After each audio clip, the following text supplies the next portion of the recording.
Bahasa itu jiwa bangsa.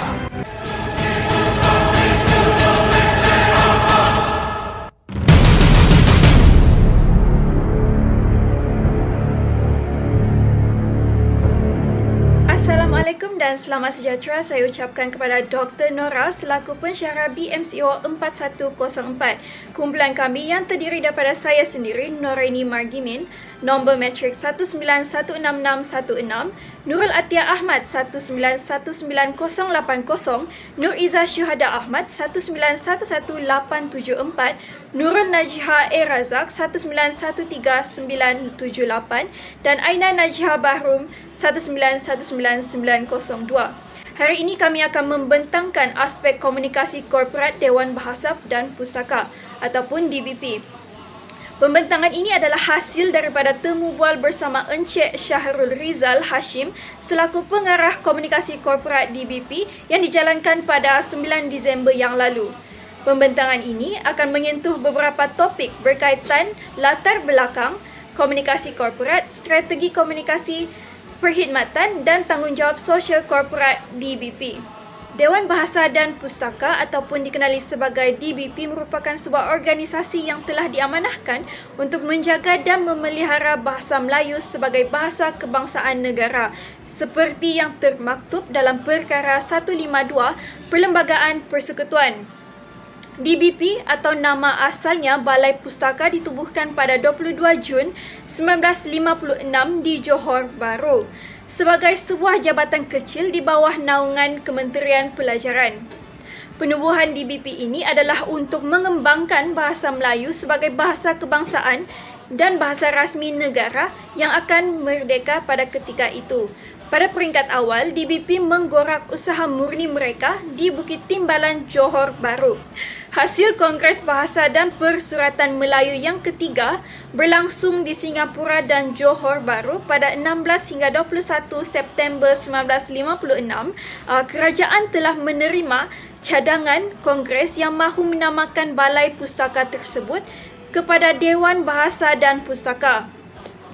Di samping itu, DBP dinaikkan taraf sebagai badan yang mempunyai anggota lembaganya sendiri. Pada tahun 1957, DBP telah berpindah ke Kuala Lumpur dan ditempatkan di bekas wad sebuah hospital di Jalan Yong. Perpindahan ini bagi memudahkan segala pelaksanaan tugasnya yang selaras dengan pengisytiharan bahasa Melayu iaitu bahasa kebangsaan akan menjadi bahasa rasmi tunggal negara. Pada tahun 1959, DBP telah dinaikkan tarafnya menjadi sebuah badan berkanun melalui Ordinan Dewan Bahasa dan Pustaka 1959. Dengan penaikan taraf ini, DBP telah diberi kuasa autonomi iaitu yang pertama, menggubal dasarnya yang khusus. Kedua, menyusun program pembinaan dan pengembangan bahasa dan sastra. Ketiga, menjalankan kegiatan penerbitan dan perniagaan buku secara kompetitif menurut prinsip dan amalan perusahaan dan profesion penerbitan. Pada 31 Januari 1962, DBP telah berpindah lagi ke bangunan sendiri di Jalan Lapangan Terbang Lama yang sekarang dikenali sebagai Jalan Dewan Bahasa. Pada tahun 1977, DBP telah mengembangkan sayapnya ke Malaysia Timur dengan membuka 2 jabatan di Kota Kinabalu, Sabah dan di Kuching, Sarawak.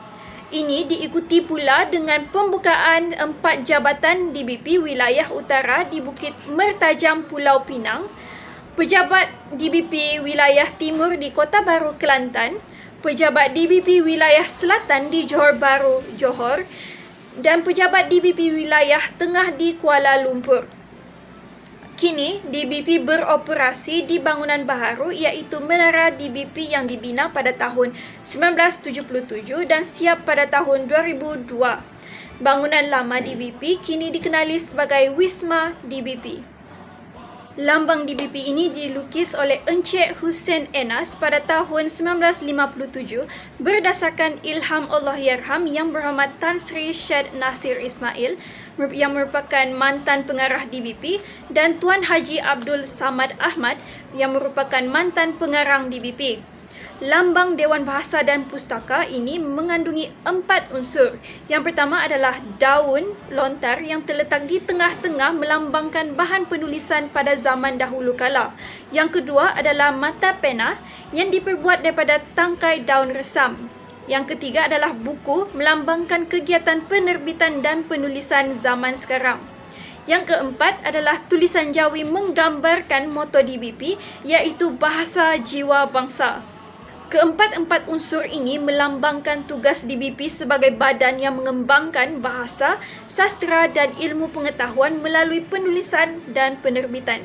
Berikut merupakan cerita organisasi Dewan Bahasa dan Pustaka.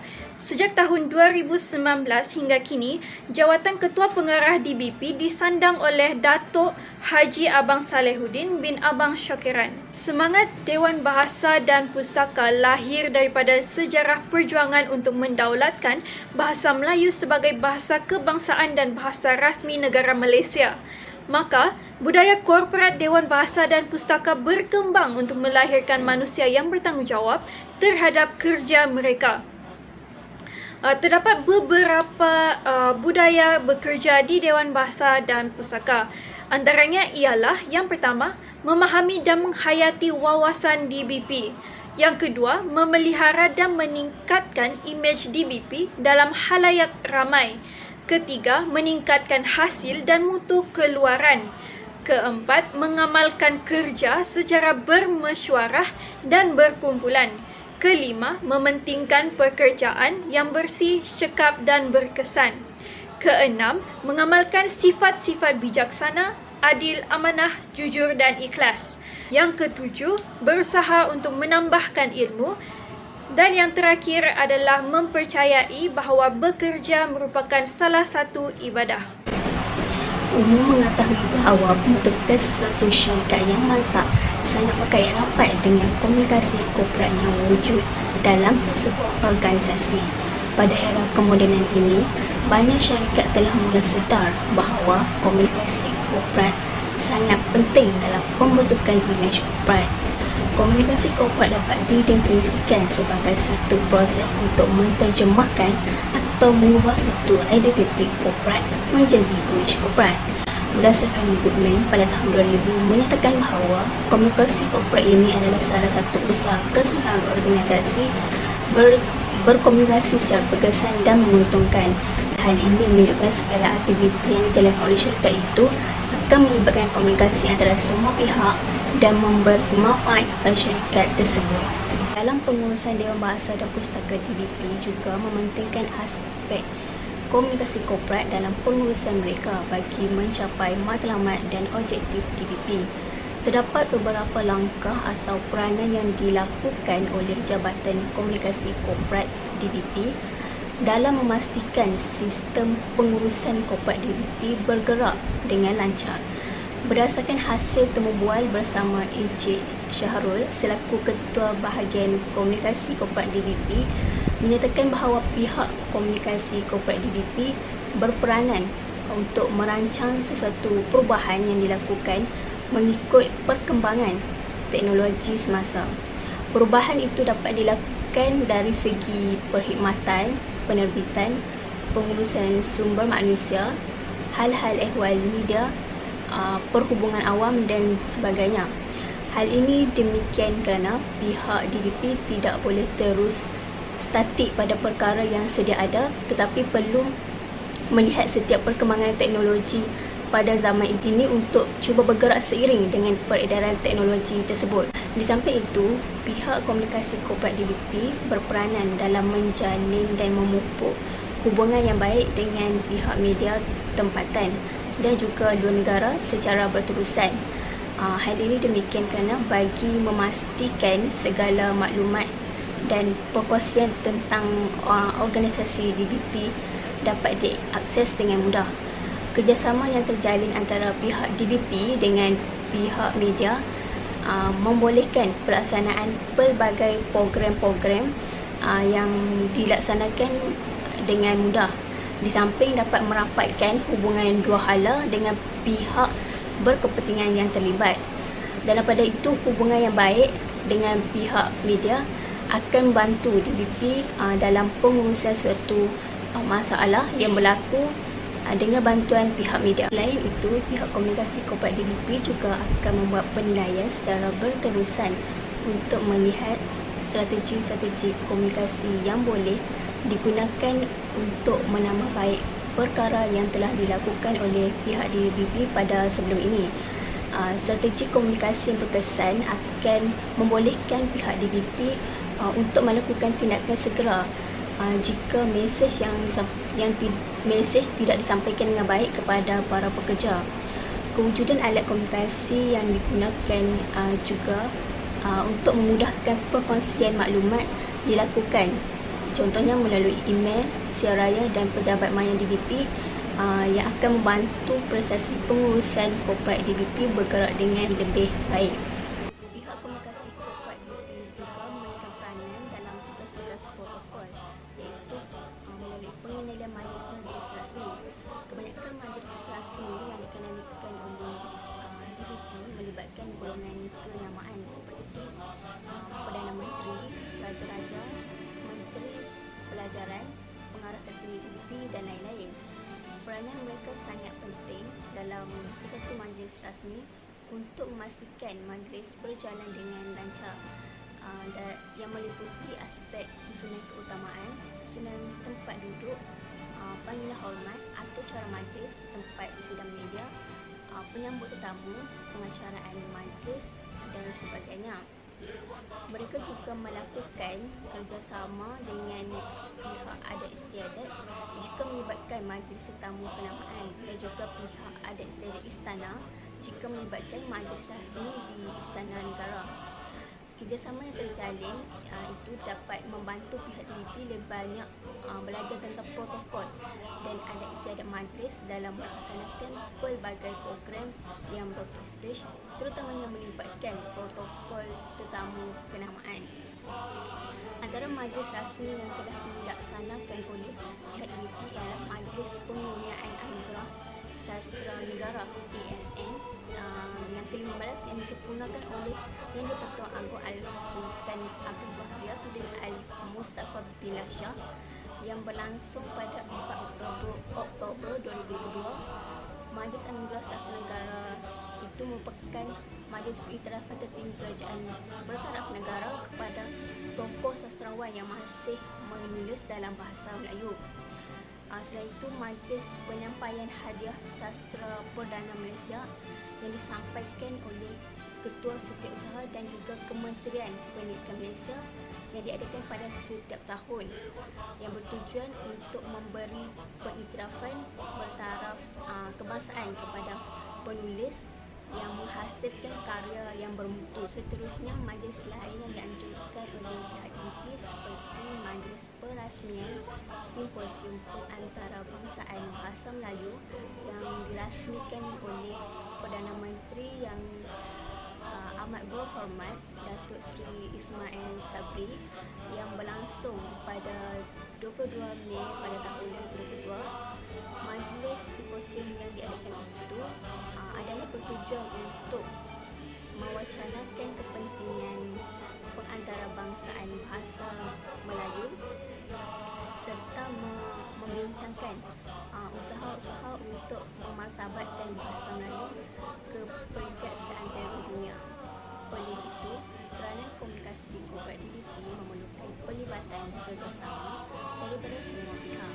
Kerjasama dan hubungan yang terjalin antara pihak-pihak berkepentingan sangat membantu dalam sistem pengurusan DBP ke arah yang lebih komprehensif serta meningkatkan imej DBP dalam khalayak yang lebih ramai.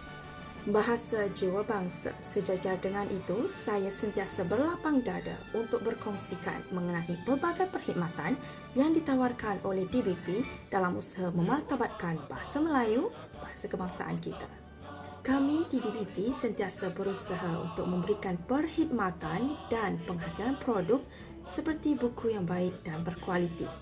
Antara keistimewaan yang ditawarkan oleh DBP kepada masyarakat ialah perkhidmatan tentang rujukan bahasa, sastra dan penerbitan. Rentetan daripada itu, pelbagai perkhidmatan dalam talian yang ditawarkan oleh DBP untuk rujukan masyarakat. Yang pertama, laman web .dbp.gov.my bagi maklumat umum tentang kegiatan DBP.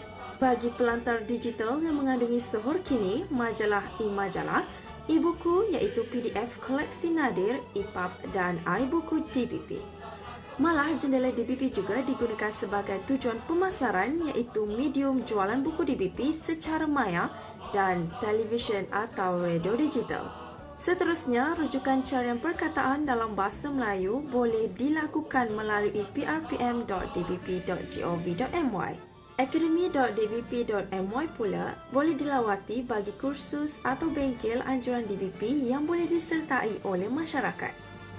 Bukan sahaja carian perkataan dalam bahasa Melayu, malah anda boleh mencari buku rujukan dalam Pusat Dokumentasi Melayu melalui pustaka.dbp.gov.my.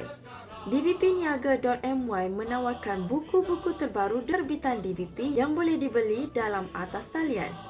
Malah perkhidmatan menyemak dan mengesahkan penggunaan bahasa dalam papan tanda, iklan, penamaan jalan, tempat dan penyemakan dokumen rasmi juga ditawarkan kepada masyarakat melalui dbpsahbahasa.my.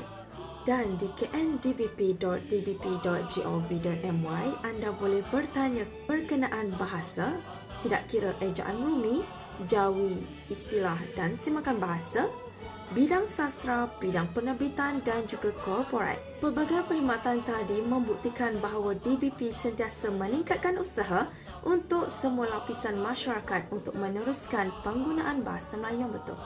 Mari kita telusuri satu persatu perkhidmatan yang berprestij ini. Laman web rasmi membolehkan syarikat memuatkan informasi dan maklumat secara terperinci untuk tontonan masyarakat. Maka DBP mengambil inisiatif ini bagi menawarkan perkhidmatan yang cemerlang, terbilang dan gemilang. Maka laman web .dbp.gov.my disediakan oleh pihak kami bagi mewawarkan lagi mengenai perkhidmatan dan kegiatan DBP kepada masyarakat dalam usaha mengekalkan kedudukan bahasa Melayu sebagai bahasa rasmi kebangsaan. Sistem khidmat sah bahasa ditubuhkan khusus untuk pertanyaan tentang penggunaan bahasa kebangsaan pada iklan iaitu papan iklan dan papan tanda. Sistem dalam laman web ini menjadikan perkhidmatan kami lebih cepat, cekap dan cemerlang kepada masyarakat. Pengesahan bahasa Melayu yang digunakan pada papan tanda perniagaan adalah untuk permohonan lesen kepada pihak berkuasa tempatan. Manakala pengesahan bagi penggunaan bahasa Melayu dalam iklan adalah secara cetakan dan elektronik. Penamaan pula merupakan pengesahan nama pembangunan seperti bangunan, kawasan perumahan, tempat awam dan jalan, manakala penyemakan dokumen mengesahkan penggunaan bahasa Melayu boleh dilakukan sama ada secara rasmi dan umum. Laman web pustaka ini membolehkan masyarakat untuk memperoleh selengkap mungkin bahan-bahan kepustakaan Melayu dalam pelbagai bentuk. Pustaka memastikan maklumat mudah diakses dengan mendokumentasikan dan mengkonsolidasi maklumat kepustakaan Melayu dalam usaha menyebar maklumat mengenai bahasa dengan cepat dan tepat. Pustaka juga menjanjikan akan memberikan perkhidmatan yang mesra dan cekap, malah memberi maklum balas pertanyaan rujukan dalam tempoh 24 jam.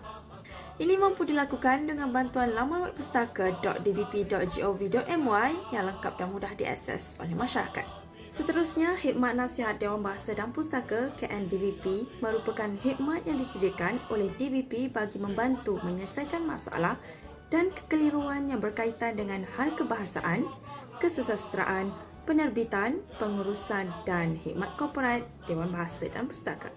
Khidmat nasihat bahasa disediakan bagi membantu menyelesaikan masalah penggunaan bahasa dari segi tata bahasa, ejaan Rumi atau Jawi, istilah dan tanda baca. Khidmat nasihat sastra menjawab pelbagai pertanyaan tentang penghasilan dan penerbitan genre sastra serta kegiatan sastra seperti anugerah dan hadiah sastra, sayembara, deklamasi dan kegiatan sastra kanak-kanak dan remaja. Khidmat nasihat penerbitan pula menyediakan perkhidmatan perundingan dan khidmat nasihat yang meliputi peluang penerbitan, panduan penulisan buku, hak cipta dan royalti, penyediaan manuskrip serta proses penerbitan sendiri. Khidmat Nasihat Pengurusan pula menjawab pelbagai pertanyaan yang berkaitan dengan hal ehwal DBP, personal dan perjawatan. Yang terakhir, Khidmat Nasihat Korporat menjawab pelbagai pertanyaan yang berkaitan dengan hal ehwal perhubungan dan korporat DBP, hubungan dengan pihak media dan badan bukan kerajaan NGO serta penglibatan masyarakat mengenai kegiatan DBP. Seterusnya, kursus dan bengkel anjuran Akademi DBP merupakan perkhidmatan lain yang ditawarkan oleh DBP. Melalui pelbagai kursus dan bengkel yang dianjurkan oleh Akademi DBP dapat mengenal pasti dan membina bakat penulis, penghayatan dan seni persembahan serta tenaga pakar. Akademi DBP menyediakan program latihan dan penataran dalam bidang bahasa, sastra dan penerbitan khusus diberikan kepada staf, golongan profesional dan masyarakat awam selaras dengan dasar kerajaan supaya memartabatkan bahasa Melayu. Kursus yang ditawarkan mempunyai 4 bentuk iaitu kursus individu berbayar, kursus berpakej, kursus bahasa Melayu untuk penutur asing serta pusat pembangunan keilmuan dan kemahiran Akademi DBP dalam bidang editorial. Selain itu, DBP juga mempunyai jabatan penerbitan yang dipertanggungjawabkan bagi mengurus penerbitan majalah dan jurnal, buku sekolah, buku umum, buku bahasa, buku sastra serta buku kanak-kanak dan remaja sama ada dalam bentuk cetak, elektronik atau multimedia interaktif. Selain mengurus televisyen web DBP. Sinilah perkhidmatan jendela dbp.my dan dbpniaga.my diwujudkan. Perkhidmatan-perkhidmatan itu tadi membuktikan DBP memenuhi tanggungjawab sebagai sebuah badan bahasa yang penuh usaha memartabatkan bahasa Melayu sebagai bahasa kebangsaan. Masyarakat diharapkan dapat melayari laman web perkhidmatan DBP supaya dapat meneruskan lagi penggunaan bahasa Melayu yang betul. Menerusi Encik Syahrul Rizal selaku Ketua Bahagian Komunikasi Korporat telah menegaskan bahawa komunikasi korporat adalah satu bidang ilmu yang penting dan sangat membantu dalam meningkatkan kompetensi seseorang dalam pengurusan dan pentadbiran di organisasi mengikut apa jua pengkhususan kerja. Oleh itu, pengkhususan strategi sudah tentu dilaksanakan dalam organisasi ini seperti pengurusan sumber, pengurusan latihan dan pembangunan diri staf, pengurusan pemasaran dan pengedaran buku, pengurusan media, pengurusan awam dan urusan protokol, menangani konflik dan krisis dalam organisasi, pengurusan imej dan identiti organisasi juga pengurusan imej dan penampilan diri staf. Strategi yang diambil untuk menangani krisis yang dihadapi, pihak DBP sentiasa cakna dengan isu tersebut dengan mengambil tindakan segera. Yang pertama sekali dengan mengenal pasti krisis dan masalah yang berlaku dengan mendapatkan sumber berkaitan. Yang kedua, mengadakan perbincangan atau mesyuarat untuk mendapatkan cadangan penyelesaian. Yang ketiga, menghubungi pihak berkaitan untuk menyelesaikan krisis berkaitan. Dan yang terakhir sekali adalah mengeluarkan kenyataan media berkaitan isu yang berlaku.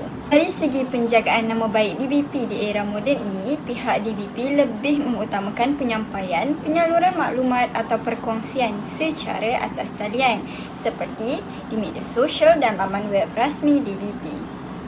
Hal ini kerana Ketua Bahagian Komunikasi Korporat Encik Syahrul Rizal telah menjelaskan bahawa sekiranya dahulu masyarakat bergantung kepada sumber telekomunikasi seperti radio dan televisyen untuk mendapatkan maklumat. Namun, perkembangan teknologi hari ini membuatkan segala-galanya berada di hujung jari dengan penggunaan internet serta teknologi komunikasi dan maklumat. Perkembangan teknologi tanpa wayar yang pesat ini dapat meningkatkan kemampuan penghantaran data dan maklumat berskala besar dalam masa yang lebih singkat. Dengan teknologi seperti ini, seperti peralatan komunikasi mudah alih, maklumat terkini boleh diakses lebih mudah dan berkesan. Walau bagaimanapun, perkembangan teknologi pesan ini mempunyai cabaran tersendiri kerana masyarakat perlu dididik agar mempunyai kemampuan menapis maklumat dan memastikan maklumat tersebut adalah benar. Oleh itu, bagi menangani krisis dan nama baik, DBP akan mengeluarkan kenyataan media yang telah disahkan oleh Ketua Pengarah DBP melalui media sosial DBP dari semasa ke semasa. Perkara ini boleh dilihat apabila timbul beberapa isu dengan pihak DBP. Isu pertama yang merupakan isu yang hangat sekitar tahun 2021 telah timbul isu yang mengatakan bahawa Dewan Bahasa Pustaka hilang taring. Isu ini sudah tentulah isu yang bersangkut paut dengan isu pemerkasaan bahasa.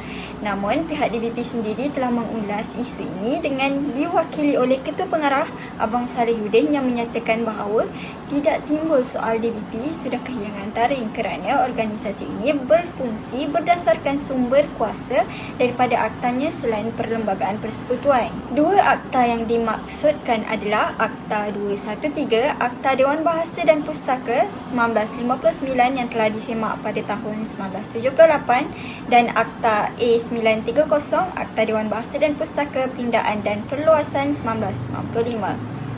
Beliau juga menjelaskan mengenai isu penggunaan tulisan di papan tanda, papan iklan, nama jalan dan nama taman perumahan yang cenderung menggunakan bahasa Inggeris. Menurut Abang Salihuddin juga, DBP telah menyediakan perkhidmatan pengesahan bahasa secara dalam talian melalui dbpsahbahasa.my. Selain itu, pihak DBP juga telah membuat teguran secara rasmi dengan menghantar surat dan jika perlu memberikan cadangan dalam bahasa Melayu. Isu yang ketiga adalah isu berkaitan serangkap pantun yang dibuat naik di laman Facebook DBP pada 2020. Isu itu dikatakan memperlekehkan wanita. Pantun ini mendapat perhatian semua pihak termasuk ahli politik yang menyifatkan pantun tersebut bersikap patriarki dan bersifat dengan izin misogini iaitu berpandangan jelek terhadap wanita. Walau bagaimanapun, ramai khalayak ataupun netizen yang tampil membela DBP atas kefahaman mereka mengenai kedudukan pantun tersebut. Dalam konteks pantun tersebut, ia sebenarnya memberitahu peranan wanita yang seharusnya seimbang dalam sistem kehidupan. Penulis pantun ini sendiri iaitu Nisa Harun telah menjelaskan pantun klasik itu adalah lambang keunikan bahasa Melayu yang berkias dalam menjelaskan peranan suami isteri. Dalam konteks pantun itu, ia sebenarnya memberitahu peranan wanita yang seharusnya seimbang dalam sistem kehidupan. Penulis pantun ini sendiri iaitu Nisa Harun telah menjelaskan pantun klasik itu adalah lambang keunikan bahasa Melayu yang berkias dalam memperjelaskan peranan suami isteri. Penjelasan makna pantun itu sepatutnya tidak boleh dibaca secara harfiah ataupun secara dasar sahaja tetapi harus dibaca pada lapisan yang paling dalam. Pada waktu itu, Ketua Bahagian Komunikasi Korporat DBP, Mariati Josefa Mustafa, memperjelaskan bahawa pantun berkenaan adalah sebahagian pantun klasik yang dikenali sejak sekian lama di alam Melayu. Hal ini kerana pantun tersebut telah dimuatkan dalam buku Kurik Kundi Merah Saga, kumpulan pantun lisan Melayu terbitan DBP tahun 1990 dan dimuatkan semula dalam buku yang sama untuk terbitan kedua tahun 2006. Seterusnya, pihak DBP telah menjalankan tanggungjawab sosial CSR bagi melengkapkan peranannya sebagai institusi korporat. CSR ialah tanggungjawab sosial korporat yang melibatkan tindakan berdasarkan pertimbangan organisasi untuk meningkatkan ekonomi yang seiring dengan peningkatan kualiti hidup masyarakat sekitar. Komitmen Islam terhadap keadilan sosial dan persaudaraan menuntut masyarakat Islam untuk mengambil perhatian terhadap keperluan asas orang miskin dan orang yang memerlukan. Oleh hal yang demikian, pihak DBP memandang serius isu yang dihadapi masyarakat dengan menjalankan tanggungjawab sosial CSR. DBP telah melaksanakan CSR melalui penganjuran Hari Kesihatan DBP 2022. Program ini telah dianjurkan pada 19 Oktober 2022 di Menara DBP Kuala Lumpur. Pihak DBP telah menawarkan pelbagai aktiviti yang menarik seperti pameran kesihatan, pemeriksaan kesihatan, ceramah kesihatan, senam aerobik dan kempen derma darah. Program ini bertujuan untuk memupuk kesedaran akan kepentingan menjaga kesihatan dalam kalangan masyarakat. Selain itu, matlamat program ini adalah untuk menjamin kehidupan yang sihat dan meningkatkan kesejahteraan masyarakat. Hari Kesihatan DBP 2022 adalah selari dengan matlamat pembangunan mampan yang ketiga iaitu kesihatan baik dan kesejahteraan. Seterusnya, pihak DBP telah menjalankan misi sukarelawan untuk membantu membersihkan kawasan sekolah kebangsaan Sungai Berua, Kuala Berang yang terkesan akibat banjir pada Mac tahun lalu. Misi ini melibatkan 100 orang warga DBP dengan kerjasama Jemaah Nazim Malaysia, Persatuan Sukan dan Kebudayaan, Kementerian Pelajaran Malaysia dan Majlis Daerah Hulu Terengganu. Sumbangan tenaga yang dihulurkan oleh para sukarelawan bukan sahaja bertujuan untuk membantu pihak sekolah membersihkan kawasan banjir, malah bagi menjalankan tanggungjawab sosial daripada warga DBP sebagai sebuah agensi yang bernaung di bawah Kementerian Pendidikan Malaysia. Misi sukarelawan ini telah mematuhi prinsip CSR dari perspektif Islam iaitu ukhuwah dan al-adlu iaitu persaudaraan dan keadilan sosial. Dalam Islam, aktiviti korporat tidak hanya dilakukan untuk memuaskan keperluan dan kehendak material sahaja, bahkan ia dilakukan untuk memenuhi tanggungjawab agama dan untuk mencapai objektif-objektif bukan material seperti melindungi keperluan sosial. Di samping itu, pihak DBP juga sentiasa komited untuk menyumbang bakti dan ilmu kepada masyarakat. Antara usaha tersebut ialah rancangan peka bahasa yang disiarkan melalui akaun rasmi YouTube DBP Malaysia. Rancangan ini memudahkan masyarakat untuk mengakses ilmu pada bila-bila masa sahaja secara percuma. Akaun YouTube DBP Malaysia yang mempunyai lebih daripada 8,000 pelanggan dan 1.4 ribu siaran video ini diharapkan agar terus memanfaatkan para pecinta bahasa sekalian. Selain itu, DBP telah menyediakan platform untuk pelajar mengembangkan bakat dan berkongsi karya mereka melalui media cetak keluaran DBP. Misalnya, majalah Dewan Siswa DBP edisi Disember 2022 telah memaparkan sebuah puisi apresiasi ombak karya Solihin Osman. Tindakan ini adalah selari dengan matlamat pembangunan mampan SDG Gold yang keempat iaitu kualiti pendidikan. Selain itu, DBP juga sangat menitik beratkan isu kebajikan para pekerjanya. Selari dengan prinsip CSR berdasarkan perspektif Islam, DBP telah melaksanakan CSR kepada warganya dengan mengadakan penyampaian tazkirah zuhur pada setiap hari. Elemen tauhid atau mengakui keesaan Allah menyediakan satu arah tuju dalam menjamin penyatuan semangat ke arah kepatuhan terhadap syariah Islamiah. Seiring dengan budaya kerja DBP iaitu kerja adalah ibadah. CSR berdasarkan prinsip tauhid dapat menyumbang kepada pemantapan rohani dan mengeratkan hubungan antara insan. Selain itu, pelaksanaan CSR terhadap pekerja yang seterusnya ialah menubuhkan Persatuan Badan Keluarga DBP. Persatuan ini mengemudikan aktiviti-aktiviti yang memelihara kebajikan warga DBP dan ahli keluarga mereka. Misalnya, DBP telah menganjurkan anugerah kecemerlangan akademik Badan Keluarga DBP.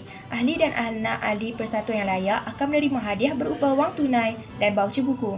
Selain itu, persatuan ini juga telah menggerakkan aktiviti-aktiviti yang boleh mengeratkan hubungan sesama ahli, misalnya penganjuran Hari Sukan, Karnival Badan Keluarga DBP dan rombongan pelancongan. Penganjuran aktiviti sebegini akan menyumbang kepada peningkatan prestasi kerja korporat. Kesimpulannya, Dewan Bahasa dan Pustaka merupakan sebuah institusi korporat yang ditubuhkan bagi memelihara bahasa Melayu sebagai bahasa kebangsaan seperti yang termaktub dalam Perkara 152 Perlembagaan Negara. Oleh itu, pelbagai langkah telah dilaksanakan oleh DBP bagi mencapai misi dan visi yang ditetapkan iaitu meningkatkan penggunaan bahasa Melayu dan memartabatkan bahasa Melayu sebagai bahasa utama di dunia. DBP telah menjalankan strategi yang cekap dan pengurusan krisis yang berkesan untuk memantapkan institusi korporat di samping menyumbang kepada masyarakat.